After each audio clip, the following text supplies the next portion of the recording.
J'ai l'assurance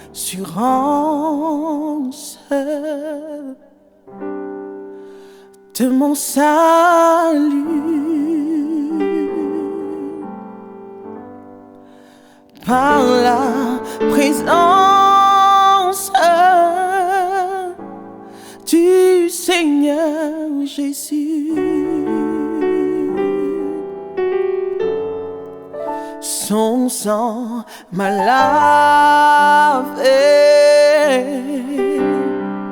m'a racheté, oh, et l'Esprit Saint m'a régénéré. C'est mon histoire, c'est là mon chant. Louer mon sauveur à chaque instant. C'est mon histoire, c'est là mon chant. Louer mon sauveur à chaque instant. J'ai l'assurance de mon salut par la présence du Seigneur Jésus. Oui, son sang m'a lavé, m'a racheté, et l'Esprit Saint m'a régénéré. C'est mon histoire, c'est mon histoire, c'est là mon chant. Louer mon sauveur à chaque instant. Oui, c'est mon histoire, c'est là mon chant. Louer mon sauveur à chaque instant. Louer, louer, louer mon sauveur à chaque instant. Louer mon sauveur à chaque instant.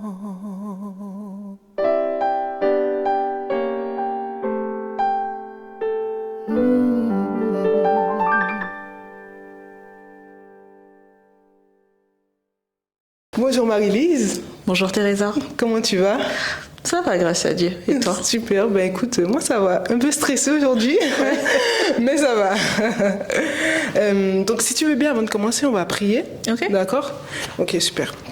Papa, merci infiniment pour encore cette occasion que tu me donnes de permettre de discuter et de partager avec Marie-Lise son témoignage et aussi tous ceux qui nous écoutent. Et je te demande, Seigneur, aujourd'hui de réellement nous assister, d'être avec nous, d'être avec moi et Marie-Lise afin que nous puissions parler ouvertement de son témoignage, qu'elle puisse aussi encourager, Seigneur, toutes ces personnes qui écouteront cette vidéo. Et je te demande dès à présent de nous donner ton Saint-Esprit afin d'être dirigés que par lui. Je t'ai prié au nom de Jésus. Amen. Amen. Amen. Alors du coup, Marie-Lise, dis-moi, qu'est-ce que tu fais dans la vie? Oh là, qu'est-ce que je fais dans la vie? Je suis ingénieure pédagogique, c'est-à-dire que je crée des solutions de formation au sein d'une structure qui regroupe plusieurs associations. D'accord. Voilà. Donc par exemple, tu peux avoir un besoin en bureautique. Et voilà, j'aimerais organiser des formations en bureautique, est-ce que tu peux m'aider? Et moi, je te crée les programmes, je t'aide à faire les supports, les profils des participants, je te fais tout le cahier des charges et tout ça. Donc, c'est un peu ennuyeux à dire comme ça à l'oral, mais moi, je trouve ça fun, donc voilà. D'accord. Et du coup, tu aimes bien ce que tu fais alors? J'aime construire, donc ouais, ça me plaît. D'accord, c'est cool. Tant mieux alors. Tant mieux, du coup on va passer aux choses sérieuses. Okay. Donc les gens qui nous écoutent ne savent pas forcément, mais moi je connais un petit peu une partie de ton témoignage et je sais que tu as vécu un tsunami au Japon. Du coup je pense qu'à mon avis ça n'a pas dû être facile. Donc j'aimerais que tu nous dises quel a été pour toi le moment le plus difficile dans cette période et comment tu as fait pour réellement t'accrocher à Dieu? Déjà, le contexte un petit peu de l'histoire, c'est que je vivais déjà au Japon depuis 1 an. Okay. Non, pratiquement 2 ans même. Depuis pratiquement 2 ans. Et je devais en fait programmer des vacances en France. Okay. Donc pour moi, il était question de revenir un petit peu en France.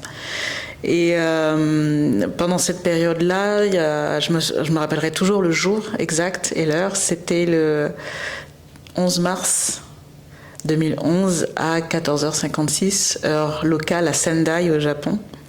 Je travaillais dans un lycée et je m'occupais de la classe internationale pour les secondes, premières et terminales. Et mon téléphone a eu une sonnerie un peu étrange.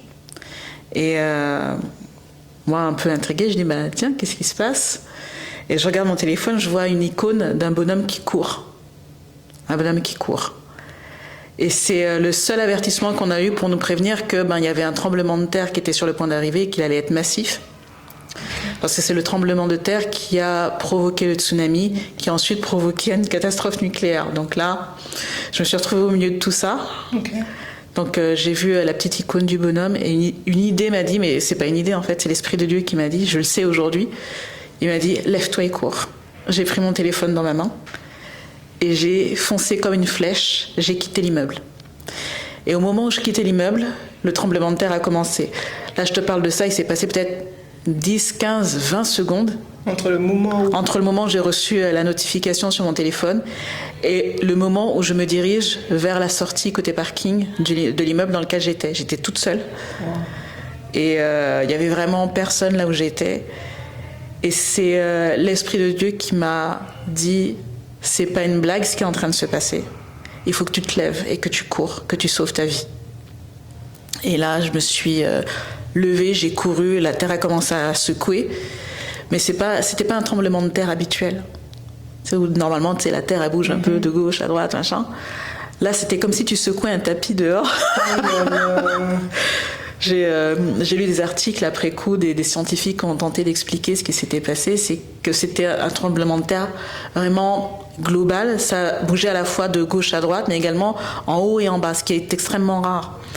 Et je me suis retrouvée justement, à courir alors que normalement on n'était même pas censé pouvoir tenir debout dans ce tremblement de terre tellement c'était fort. Je crois que c'était 9,2 si mes souvenirs sont exacts. Je crois qu'il n'y en a eu qu'un seul autre dans le monde de cette amplitude, c'était au Chili au début du XXe siècle.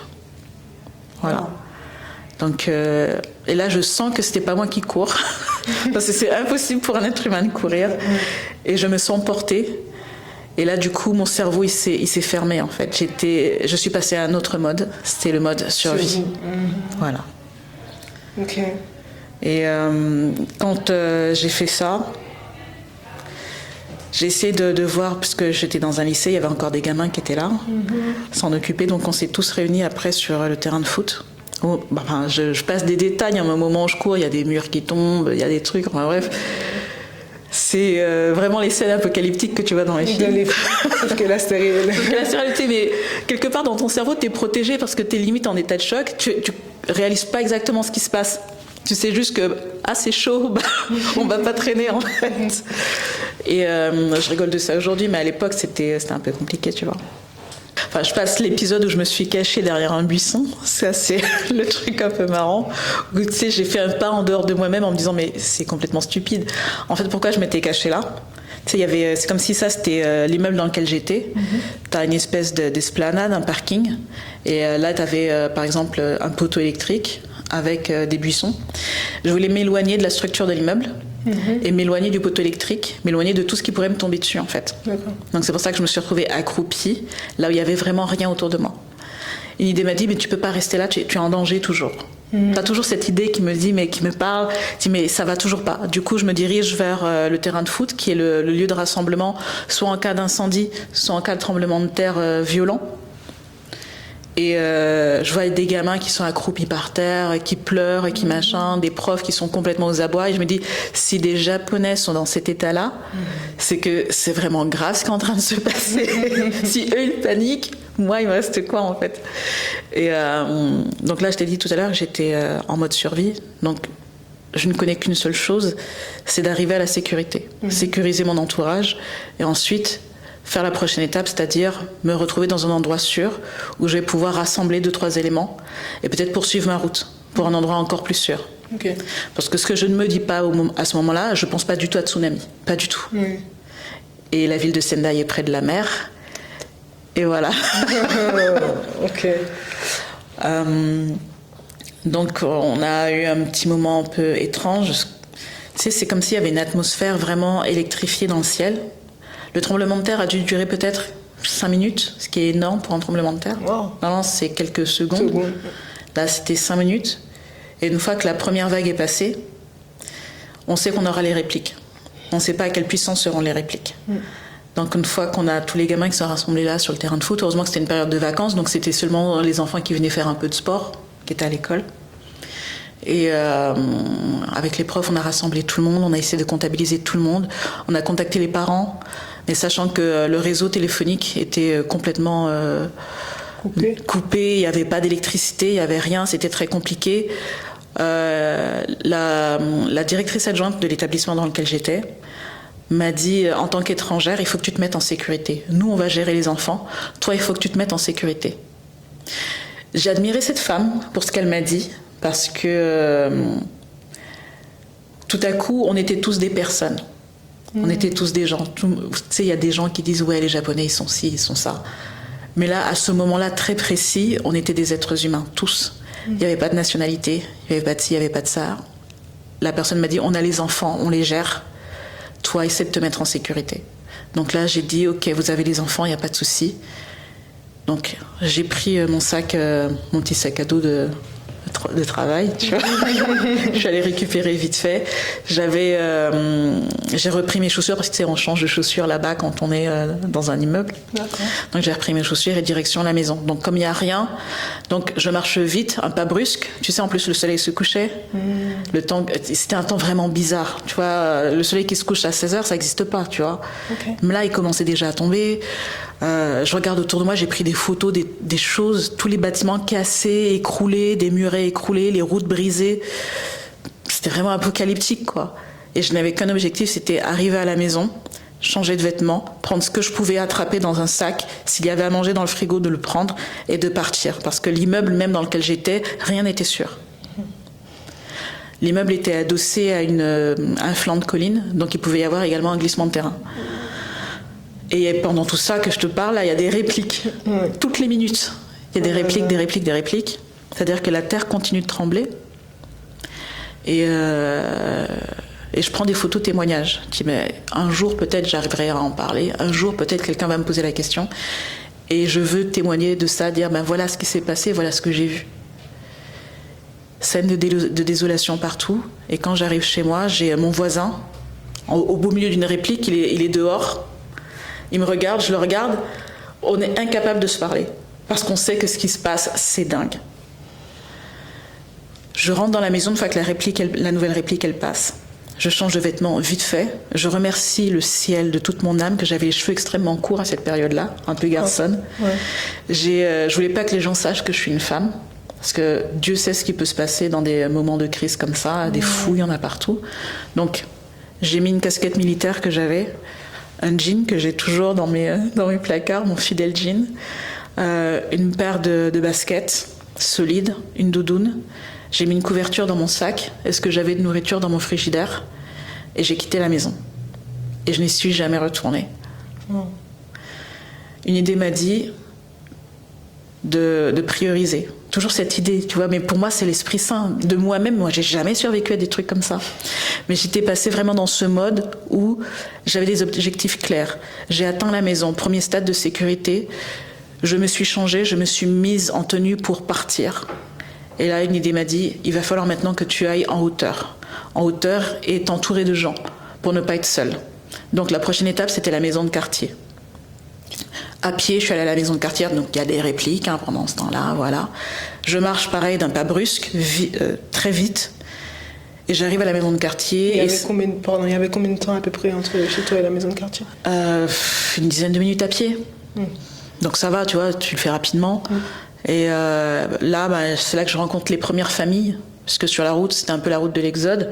Il y avait des gens hagards, qui marchaient un peu comme des fantômes, ils savaient pas ce qui se passait. Les gens étaient en panique, mais ils étaient vraiment stupéfaits et silencieux. Il n'y a pas eu de cris. Tu sais, dans les films, on te dit que les gens ils crient, c'est pas vrai.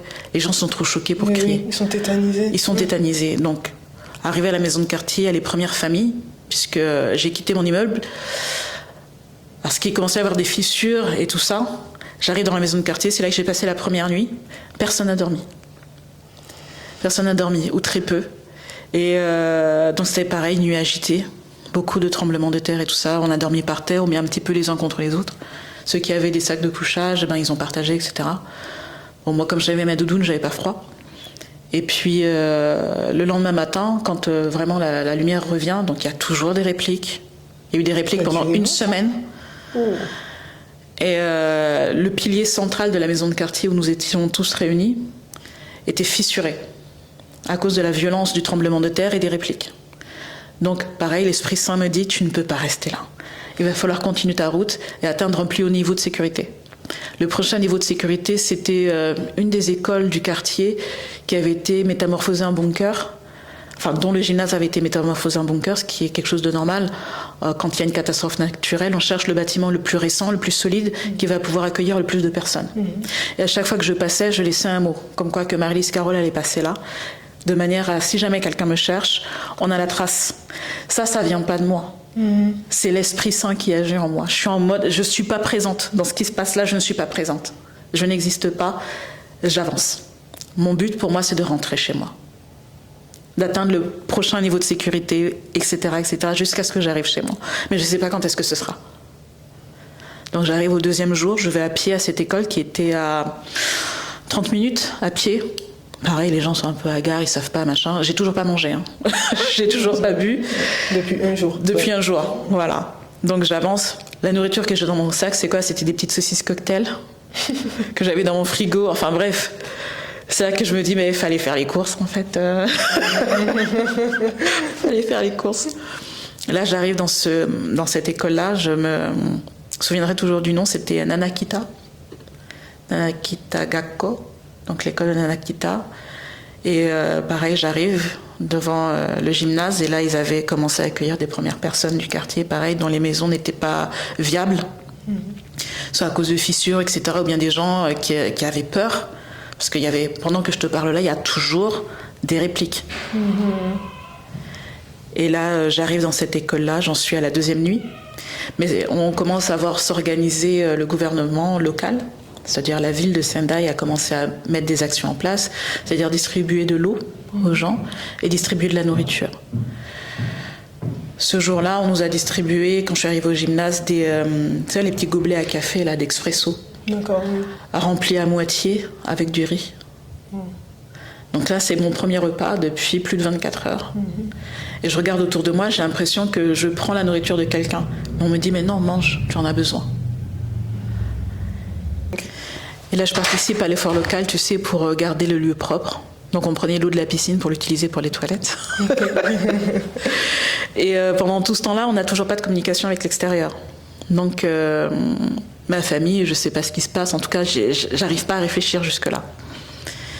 Et pareil, on passe une nuit un peu épouvantable. Donc j'ai mis entre parenthèses le fait que je suis asthmatique. Donc j'ai mon traitement avec moi, mais il neigeait à l'époque, il faisait extrêmement froid. Et dans le gymnase, c'était pas chauffé, pas d'électricité, on dormait à même le sol. Donc avec l'humidité ambiante, de la neige, le froid, etc., j'ai commencé à faire une crise d'asthme. Et quand j'ai commencé à tousser, le directeur de l'école qui était là, je me souviendrai toujours du visage de cet homme, je ne l'oublierai jamais, il a été extraordinaire. Et il m'a dit est-ce que ça va? Il m'a demandé si j'allais bien. Je suis toujours, tu sais, surprise de voir que ces gens-là, qui étaient parfois un petit peu réticents à voir des étrangers, etc., à ce moment-là, il n'y avait plus de barrière, il n'y avait plus rien. On était tous des gens. Et il me dit, mais ça ne va pas, essayez de vous mettre en hauteur. Et là, on m'a donné un morceau de carton pour mettre par terre, pour servir d'isolant, tu vois. Pour éviter. Et là, j'ai pu dormir un petit peu, pour la première fois depuis maintenant 48 heures. Et pareil, là, je commence à voir de plus en plus de gens arriver. Les vivres, il n'y en a pas beaucoup. Même s'il y a un camion qui passe le matin, qui donne un demi-gobelet à chacun de riz, je me rends compte qu'il y a des femmes avec des enfants, des personnes âgées. Je dis, je ne peux pas rester là et manger le pain de ces gens-là. Il faut que je trouve un plus haut niveau de sûreté et avec un peu moins de dépendance. Okay. Et je vais pouvoir être active, tu sais, participer peut-être à l'effort local de survie, en fait, puisqu'on est tous dans le même bateau. Et là, une idée me dit, enfin, je dis une idée, mais tu sais déjà. L'Esprit de Dieu me dit, va chez le pasteur de l'église adventiste de Sendai. C'est une famille que je connaissais très bien. La femme du pasteur me donnait des cours de piano. Très bien. Et le Seigneur me dit, va là-bas. Ce sera là ton salut. Mais cette information-là n'est pas passée avec des mots. Ça a été une impression extrêmement forte de c'est ça qu'il faut faire, c'est là-bas qu'il faut aller. Donc, comme je te disais tout à l'heure, avec un post-it, puisqu'il y avait une série de post-it qu'ils avaient mis à disposition, j'ai notifié mon passage. D'accord. Comme quoi que Marie-Lise Carole était passée là. Si quelqu'un me cherche, je vais dans telle direction. Ok. Et là, je suis arrivée à l'église et j'arrive au centre-ville et je vois que c'est le chaos total. Pas d'électricité, rien. Les gens sont aux abois complètement dans la ville de Sendai. Et je prends mon courage à deux mains. J'essaie de me changer pendant que j'étais au gymnase, mais c'est pas facile. Mais bon, tu peux pas te laver, il n'y a rien. À moins de faire un plongeon dans la piscine à moitié vide, enfin bref. Et là, on a commencé à avoir de l'électricité seulement à la mairie. D'accord. Donc, imagine-toi toute la ville de Sendai qui veut recharger son téléphone à la mairie. Donc, j'ai rechargé mon téléphone, j'ai attendu mon tour, etc. Et mon ex-mari, puisque j'étais mariée, j'avais divorcé là-bas, mon ex-mari m'a contactée en panique, machin, est-ce que ça va et tout ça. J'ai dit, je suis en vie. Et là, je m'apprête à trouver une solution. Il faut que je trouve une solution. Il m'a dit, mais voilà, mais je viens te chercher. J'ai dit, il n'y a pas de route, il n'y a pas de train, il n'y a pas d'aéroport. Qu'est-ce que tu veux faire? Maintenant que j'ai un petit peu de batterie, qu'on a du réseau, je vais te recontacter en cas de besoin. Et comme on avait un peu d'électricité, pareil, dans le quartier de la mairie, il y avait une petite boutique. Tu sais, les supérettes, là, où tu trouves du savon, des trucs comme ça, des gâteaux, des chips. Je suis allée là-bas, j'ai retiré tout l'argent qui était sur mon compte. J'avais, je sais plus de $1000, enfin, l'équivalent à peu près. Et parce que je me suis dit, cet argent-là, je vais pouvoir l'utiliser si jamais je veux l'échanger contre quelque chose dont j'aurais besoin sur la route, pour trouver à manger, des trucs comme ça. Et une idée m'a dit, par contre, cet argent-là, ne le mets pas dans ton sac à main. J'avais une pochette, j'ai mis l'argent dans la pochette, autour de mon cou, sous mes vêtements. Donc les gens ne savent pas que je me balade avec $1000 en fait. Voilà. C'est un risque, hein. Donc tout ça, tu vois, c'est des trucs de survie, mais je les ai pas appris. Ça, c'est l'Esprit de Dieu qui m'a inspiré, sur le moment. L'Esprit de Dieu m'a dit, il faut éviter avant tout de tomber malade. Et pour éviter de tomber malade, il faut rester propre. Donc l'Esprit de Dieu m'a dit, trouve des lingettes désinfectantes et tiens-toi propre, le plus propre possible. Je remercierai toute ma vie le Seigneur que j'avais des sous-vêtements d'homme, un caleçon d'homme, donc ça m'a aidé en fait à rester propre. Les sous-vêtements de femme, c'est quasiment impossible de rester propre, il faut te changer tous les jours en fait. Enfin bref, pour les spectateurs qui nous verront, c'est le détail qui tue. Mais toujours avec mon jean, du coup, qui commence à devenir vraiment un peu sale, puisque du coup, tu dors par terre, tu dors, tu marches, tu fais toute ta vie dans ton jean, en fait. Donc là, c'est compliqué. Et j'arrive enfin dans le quartier où habite le pasteur. Ce que je ne savais pas, c'est que j'ai échappé de peu au tsunami. Il était déjà passé. Il était déjà passé. Wow. Donc j'arrive, donc comme je te disais, le tsunami en fait est arrivé dans la demi-heure après que le tremblement de terre ait eu lieu. Et l'Éternel m'a épargné. Il m'a épargné parce que là où je me trouvais, l'école où je me trouvais était en hauteur. Wow. Elle était en hauteur. Le lieu où j'habitais s'appelait la Vallée de Dieu. Et depuis que je suis arrivée dans ce quartier-là, je me demandais pourquoi le Seigneur m'avait appelée dans ce quartier-là. Parce que c'était tout un parcours également pour obtenir un appartement et un travail après mon divorce. D'accord. Et le Seigneur sait pourquoi il m'a fait aller jusque-là. Et dans celui qui s'appelait la Vallée de Dieu, il m'avait préservée en fait. Wow. Du tsunami qui est arrivé à la vitesse d'un avion de ligne et qui a rasé des villes entières. Lorsque je suis arrivée chez le pasteur et qui m'a accueillie avec sa femme les bras ouverts, il y avait déjà d'autres frères et sœurs de la communauté qui étaient là. D'accord.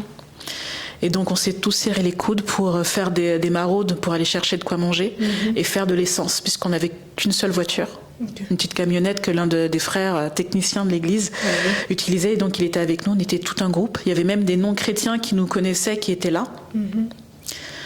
Et pareil, là, on n'a pas beaucoup dormi. Je suis restée quelques jours chez eux. Et c'est grâce au pasteur et à sa femme que j'ai pu obtenir un transport jusqu'à la ville de Tokyo. Comme je te dis, les routes étaient coupées, mais pas pour les militaires ou bien les transports humanitaires. Et après quelques jours, une fois que on a pu un petit peu rétablir le contact avec l'extérieur, on a pu m'obtenir une place dans un convoi ADRA. Wow, okay. Jusqu'à la ville de Tokyo. Mais le truc, c'est que je n'avais pas le droit de circuler avec eux. Je n'ai pas de carte, tu sais, de volontaire international ou de quoi que ce soit. Je n'avais pas le droit d'être dans le camion. Et la crainte, c'était que je me fasse arrêter par l'armée. Et au Japon, on peut te garder en prison 30 jours sans contacter ton ambassade. Donc là, il y avait un vrai enjeu. Je te dis ça, j'ai déjà perdu pratiquement 10 kilos en l'espace d'une semaine. Wow. Avec le stress, le manque de sommeil, le manque de nourriture, le manque d'eau. On a réussi à se laver à la mairie. Et encore une fois, je remercie Dieu que j'avais les cheveux courts parce que j'ai pu me faire un shampoing après une semaine. Donc enlever la crasse, le stress, tout ça. Mais je me suis fait un shampoing avec du savon pour les mains. C'était tout ce qu'il y avait. Et on s'est lavé dans les toilettes des filles avec les jeunes femmes avec lesquelles j'étais, avec qui on était chez le pasteur. Il y avait tout un groupe, des petits jeunes, des moins jeunes, des familles. Et ça a été un rafraîchissement et c'est là que j'ai commencé à prendre conscience de ce qui s'était passé. C'est quand on est chez le pasteur, qu'on a la télévision pour la première fois, qu'on se rend compte qu'il s'est passé énormément de choses pendant que nous, on était occupés à survivre. Dans le laps de temps où le tsunami a frappé la région de Sendai, il a frappé Fukushima. Fukushima qui est entre 50 et 80 km de Sendai, au sud. Et donc avec la catastrophe nucléaire. Ce qu'on ne dit pas, c'est qu'il a neigé dans cette période. Neige chargée en matériaux radioactifs. Donc nous, on allait chercher à manger dehors. On n'avait pas forcément de quoi s'abriter de la neige. Et on a pris un bon bain de neige radioactive, en fait. Certains spécialistes vont dire « oui, mais ça n'a rien à voir, machin, la neige ». Il y a une explosion nucléaire qui a lieu sur une zone où on traite des déchets riches en plutonium, en machin. Enfin bref, je suis pas experte. On nous a dit après coup, mais vraiment des jours après, de surtout éviter de sortir lorsqu'il neigeait. Mais c'était déjà trop tard. Trop tard, ben oui. C'était déjà trop tard. Donc on prend ça dans le visage et puis on repasse sans arrêt en boucle. C'est les images de cette vague, je la revois encore, qui balaye des maisons, des bateaux, des gens. Et là, des métros, j'ai vu un train balayé avec tous ceux qui étaient à l'intérieur par cette vague qui arrivait à la vitesse d'un avion de ligne. Je dis, mais ok, il vient de se passer un truc dingue. Et la personne répétait en boucle, 20 000 morts, 20 000 morts, 20 000 morts, 20 000 morts. Je dis, Marie-Lise, tu peux pas te concentrer sur ça, c'est pas possible. Tu peux pas te concentrer sur ça. Concentre-toi sur arriver à Tokyo. Voilà, ça c'est ton prochain objectif. Et à chaque fois, je laisse des marques. Voilà, je suis passée là, je vais là-bas. Pendant ce temps-là, j'ai contacté mon ex-mari, qui est venu m'accueillir à l'église adventiste du 7e jour centrale de Tokyo. Il n'est pas chrétien. Il ne connaissait pas l'évangile. Mais c'est quelqu'un qui a toujours respecté mes croyances. Il avait des défauts, mais pas celui-là. Et c'est quelqu'un qui est venu me chercher à l'église adventiste. Alors au début, j'étais un peu contre. Je dis, mais on est en plein divorce, je vois pas pourquoi, machin. Mais je sentais qu'il allait pas bien, parce que c'est après notre divorce que j'avais déménagé à Sendai, donc il se sentait responsable. Enfin bref, je vais passer les détails émotionnels. Et quand je suis arrivée, j'ai vu dans ses yeux que j'étais une autre personne. Que la femme qu'il a connue, machin, elle avait disparu, mais complètement, remplacée par quelqu'un d'autre. Et ça a été le premier choc, un peu culturel, où je me suis dit, waouh, je sors vraiment d'un truc dingue. Mais j'ai pas encore capté. Donc il me permet d'aller dans une boutique, m'acheter des vêtements, puisque j'ai les mêmes fringues en fait depuis une semaine. Faut pas s'en cacher, ça commence à être un peu bizarre. Et avec donc une partie de l'argent que j'avais sur moi, parce que j'ai dû l'utiliser pour acheter des vivres, etc. Là, on a trouvé à manger.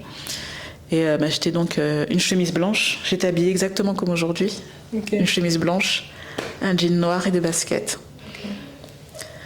Et je me rends compte que je faisais quoi, une taille, 40 à l'époque, avant tout ça.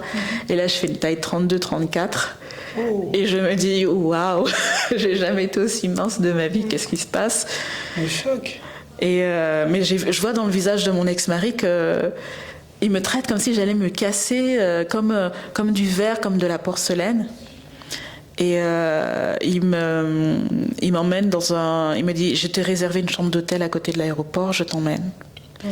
Et il m'a dit, comme ça tu vas pouvoir dormir avant ton vol, puisque entre-temps je m'étais arrangée avec mon père que j'avais pu contacter pour lui dire, voilà, je suis vivante. Et il a pu m'organiser un billet d'avion sur un vol qui partait de Tokyo, donc au jour où moi j'arrivais sur la zone, là, en sortant du convoi Adra. Ça s'enchaînait vachement vite. Hein, donc, quand j'arrive à tout ça, impossible de fermer les yeux, puisque comme c'est un hôtel qui était près de l'aéroport, c'est l'hôtel que mon ex-mari avait réservé, t'as encore les vibrations des avions qui atterrissent et le vrombissement des moteurs et tout ça. Donc, impossible de dormir. Et j'ai l'impression que mon corps continue de trembler avec, tu sais, les répliques. Alors que je suis à Tokyo, les répliques sont beaucoup moins fortes, même s'il y en avait quand même. Et une fois que je suis douchée, un petit peu reposée, je me suis assise, j'ai changé de vêtements. Je regarde autour de moi, j'ai juste un sac de sport avec une couverture pliée à l'intérieur. J'ai pas encore pleuré de toute la semaine. Et je suis en mode automatique, mais je sens que je commence à affaiblir parce que tu sais, j'ai atteint cette sécurité que je cherchais. Je suis proche de l'avion qui m'emmènera chez moi. Et là, je sens que je suis sur un seuil. Et comme je ne peux pas dormir, je redescends dans le lobby de l'hôtel où m'attend mon ex-mari. Tu sais, il a été très correct. Lui, il était dans le lobby. Moi, j'étais montée dans la chambre qu'il m'avait réservée. Et je lui dis, j'arrive pas à dormir. Il me dit, on va aller prendre l'avion, on va t'accompagner, tout ça, donc tout va bien. Je lui rends, tu sais, le premier téléphone qu'il m'avait payé, parce que normalement, en tant qu'étranger japonais, c'est un japonais qui doit te payer ton réseau, ton forfait de téléphone, donc c'était un peu bizarre. Donc je lui remets le premier téléphone qu'il m'avait donné, je rends ma carte de séjour, on me la demande. Ils me disent, vous avez l'intention de revenir? Et il y a une voix qui dit non. D'emblée, non, ça n'a pas eu de discussion, j'entre en moi-même pour réfléchir. Non, c'était je ne reviendrai jamais. Pour moi, c'était acté, je ne reviendrai pas. Et une fois que les au revoir ont été faits avec mon ex-mari, je fais la queue pour aller dans l'avion.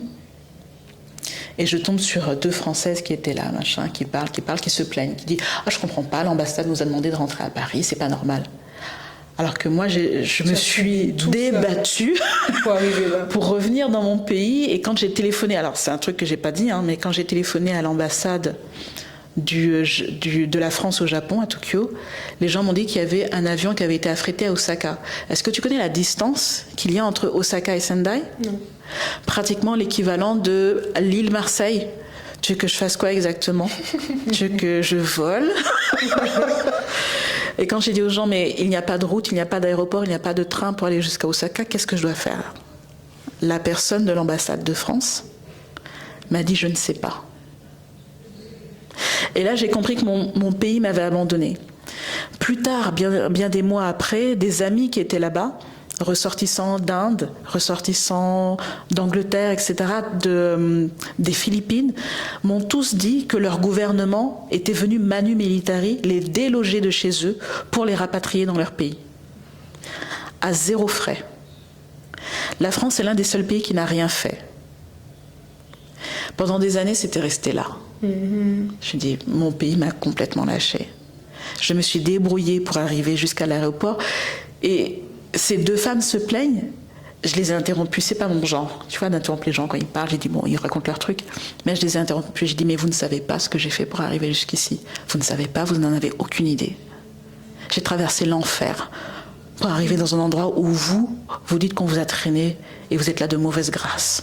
Et on a commencé à parler, mais tu vois, Dieu continue d'agir, même dans mon état d'agitation, parce que je sens que comment on appelle ça, le barrage va se casser, je le sens, tu vois, je suis à 2 doigts, on est vraiment à la porte de l'avion, là, comme ça. Et la dame, je m'appellerai toujours de son prénom, c'est Delphine Cheng. Elle commence à me parler, on commence à sympathiser. Mon état de colère s'apaise un petit peu, et finalement, on arrive dans l'avion. Elle connaissait un steward et on a voyagé, tu sais, en classe affaires. Okay. Et on est assises l'une à côté de l'autre. Elle avait une autre amie qui était avec elle, mais elle voyageait, je crois, sur la rangée juste derrière nous. Et là, je commence à perdre le sens de la réalité, parce que je me rends compte que je suis dans un avion Air France, en direction de chez moi. Et là, je sens que le barrage va se casser, il va se casser, c'est imminent. Et là, tout ce barrage d'émotions qu'il y avait, des choses, ce mode autopilote dans lequel j'étais depuis plus d'1 semaine, tout ce poids que j'avais perdu, j'étais affaiblie, dénutrie. Et là, l'avion commence à faire tourner ses moteurs. On fait le tour, tu sais, du taxiway, on commence à se mettre en position. Et là, tu sais, tous ceux qui ont pris l'avion connaissent cette sensation où, tu sais, les moteurs s'apprêtent à tout lâcher pour prendre de l'allure et monter. Et là, le barrage, il se casse complètement. Delphine Cheng, cette femme, je me rappellerai toujours de son nom. Elle est à côté de moi, elle me tient la main. Et je vois, tu sais, je suis côté hublot, et je vois tout à coup la terre du Japon qui s'éloigne, qui s'éloigne, qui s'éloigne. Je suis encore un peu émue par rapport à ça, parce que ça a été vraiment le moment le plus dur. Ouais. Le moment le plus dur, ça a été de dire « j'ai survécu, c'est fini ». Et le vol a duré 16 heures. J'ai dormi 14 heures. Toute la fatigue. Toute la fatigue. Alors j'étais traitée comme une reine, du coup maintenant je peux plus voyager en classe normale, on est bien d'accord. Classe business. Et on m'a réveillée uniquement pour manger. Mais aucune personne qui était dans l'avion, à part Delphine Cheng et son amie, ne savait de quoi je revenais. Et les gens étaient tellement normaux. Mais moi je sentais que j'avais été transformée à jamais. Wow. Ouais. Il m'a fallu des années et des années et des années pour passer au-delà de tout ça. Le plus dur, ça n'a pas été de survivre pendant 1 semaine après un tremblement de terre qui a été assassin dans un pays que j'aime énormément jusqu'à maintenant. Le plus dur, ça a été l'après. Et c'est là que j'ai eu plus besoin de la présence de Dieu.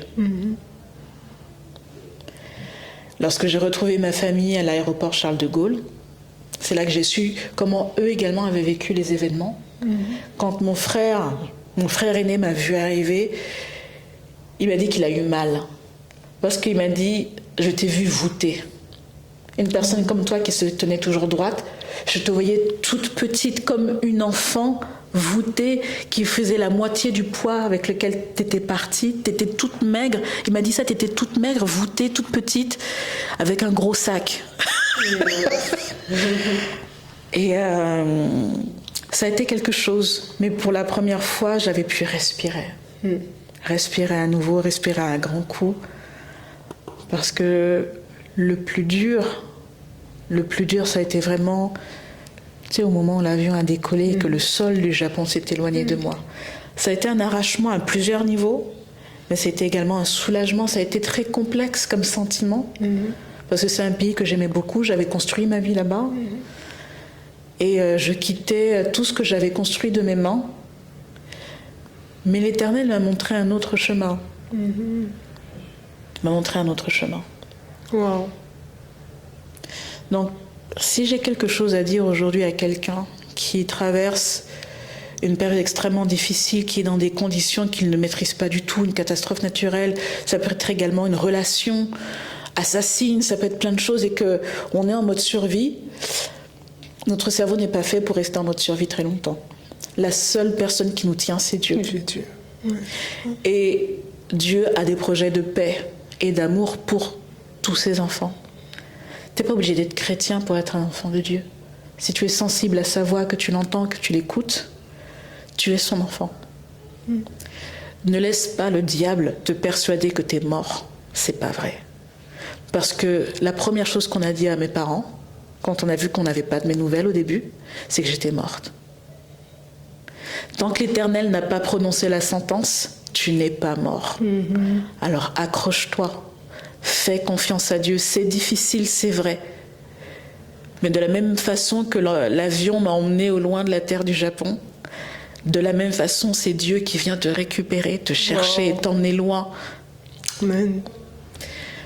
La guérison n'a pas été simple.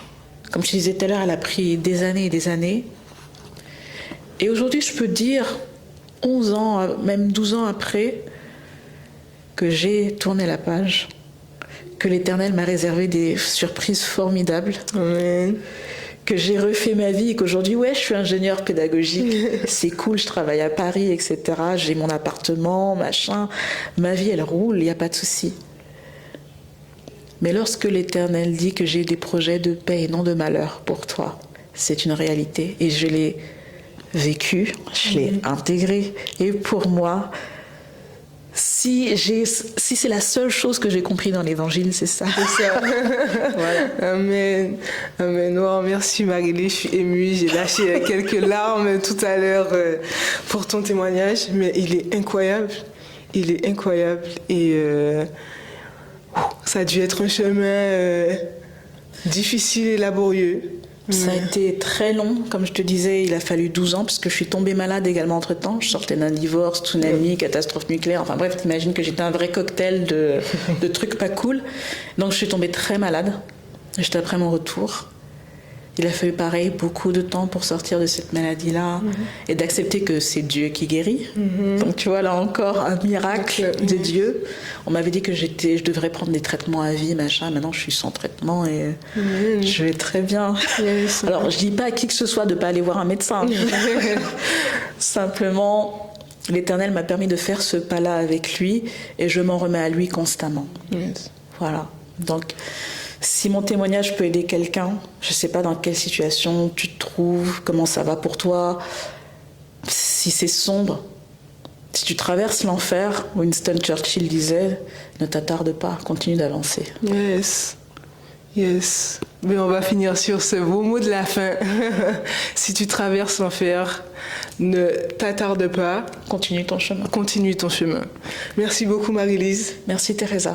Et en espérant que cette vidéo vous ait béni, n'hésitez pas à vous abonner et soyez bénis.